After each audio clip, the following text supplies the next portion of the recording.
Well, it looks like the video demons got me again. I really messed up when I came to painting the background trees on my module. So what I'm going to do is I've got a spot on my home layout here where I haven't done any backdrop painting yet because I haven't got any bench work done, but I'll do a little demo here and try to recreate what I did on my module.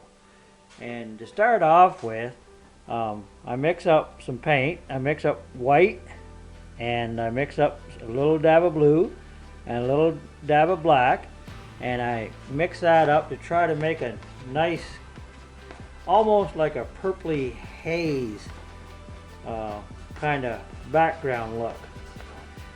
And this is what I use to recreate my distant trees.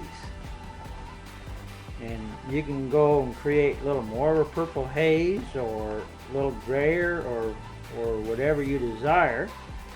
But this is what I do. Anyway, I've got it mixed up. And to create the background hardwood trees, I use a half round brush. This one is an Artist's Loft.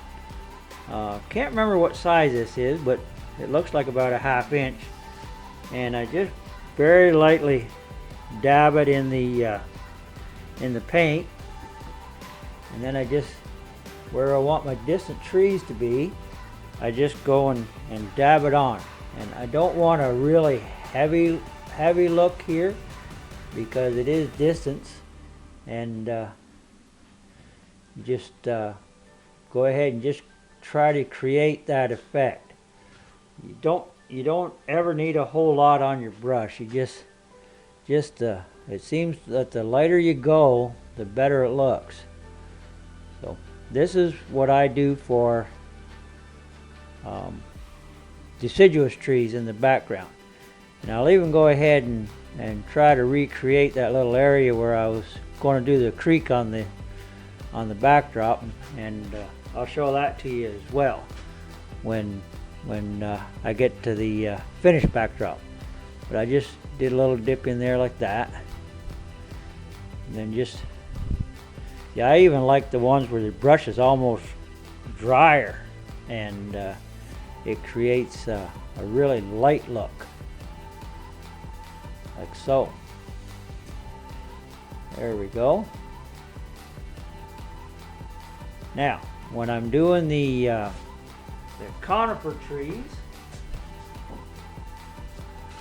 like pines and cedars and things, I just use this little number 10 flat brush. It's got stiff bristles on it, which I like. And there again, you just get it lightly dab it in there, and just do a kind of like just a nice pattern of the taller, thinner trees in the background.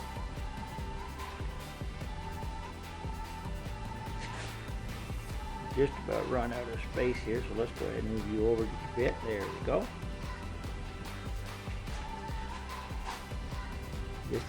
Just again, just nice light tapping motion.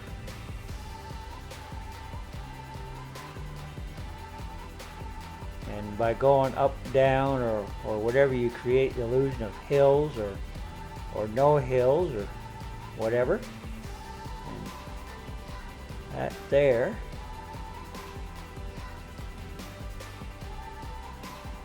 should be enough for that. Now I'll go ahead and mix up a few different colors, and then we'll get started on the green.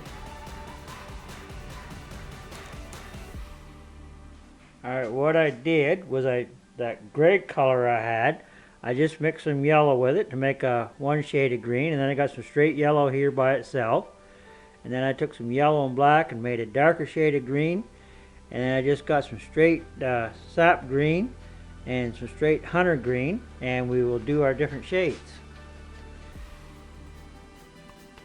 So there again, I'll go ahead and we'll just start just with a nice light color right here.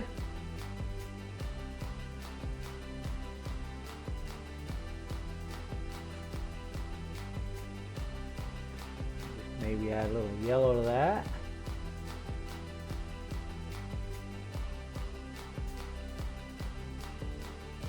And down lower, maybe I'll just do a little darker green color. And there again, you see that, just that nice light tapping motion almost.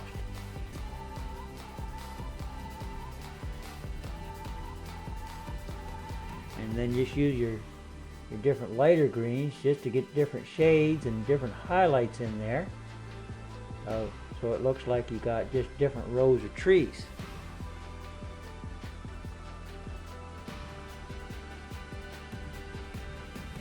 And of course, you leave some of the gray showing through so that you've got that nice distance look.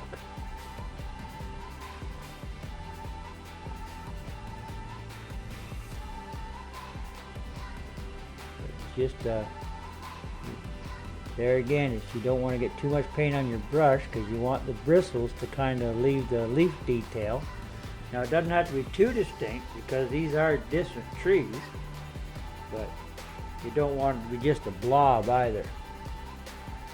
You just put another little clump in here of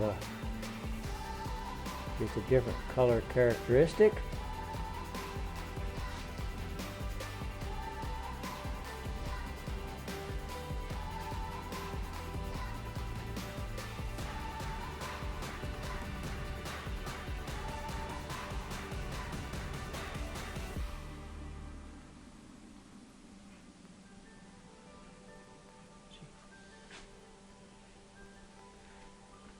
And once you decide what you want your base ground level to be, that's pretty much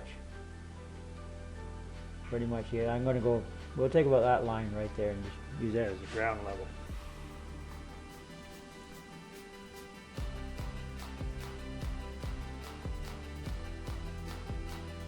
And you see by mixing these up, I'm getting all kinds of nice little shades in there.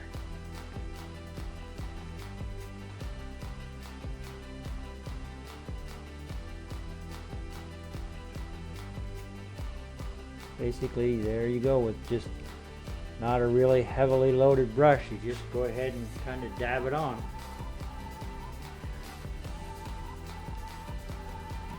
Just keep the variety going.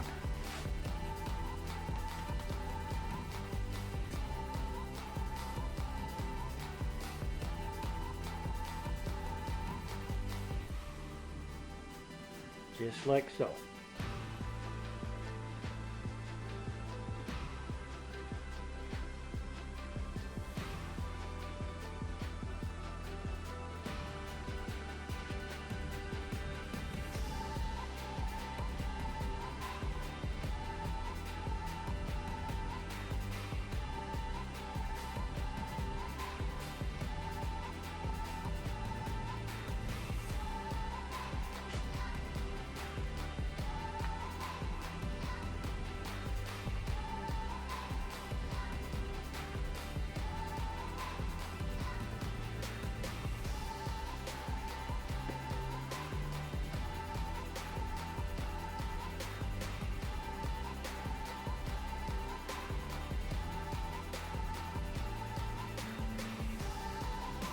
Here you don't have to be a fantastic artist. It's a very simple, just kind of a perception of background trees right there. And I'm just going to show you the technique I used where I'm going to do the creek area going in on the module. I kind of just overlapped in front just like that.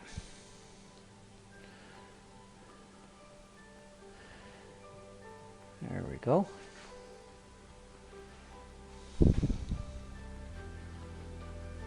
Oh, the brush got a little heavy there, so lighten her up a little bit.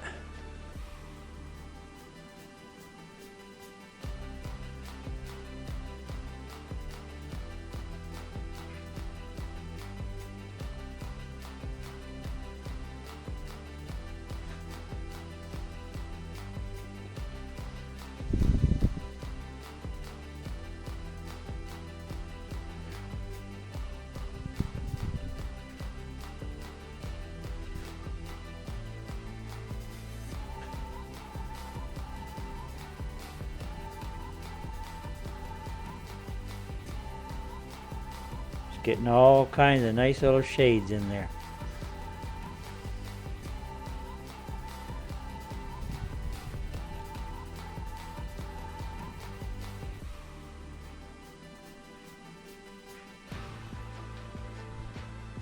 Now we're getting to the area where I've done the distant conifer trees. So I go back to my other brush and just leave the background showing and just kind of bring you out a tree like so.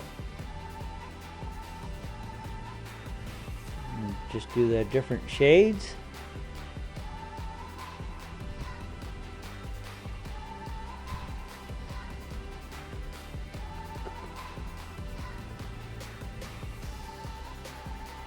And this gives you a real illusion of a lot of trees back there.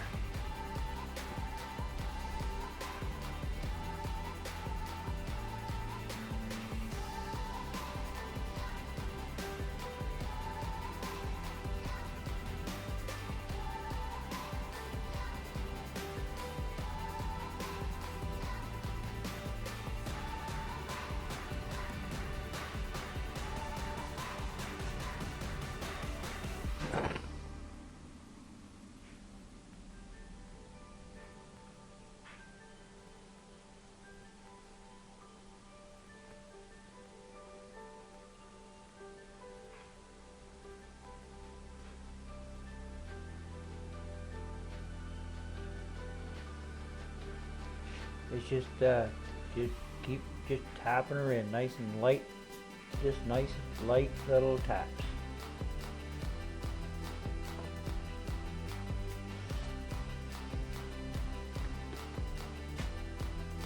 And when you mix up the different paints on your brush at the same time, it kind of gives you all kinds of different shades here.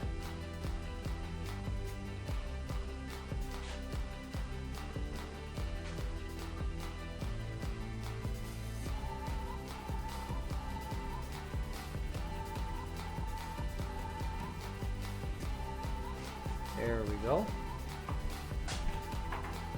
Now what we'll do is the base of those trees, just like I did on the other, we will kind of just bring in some bushes in the foreground here.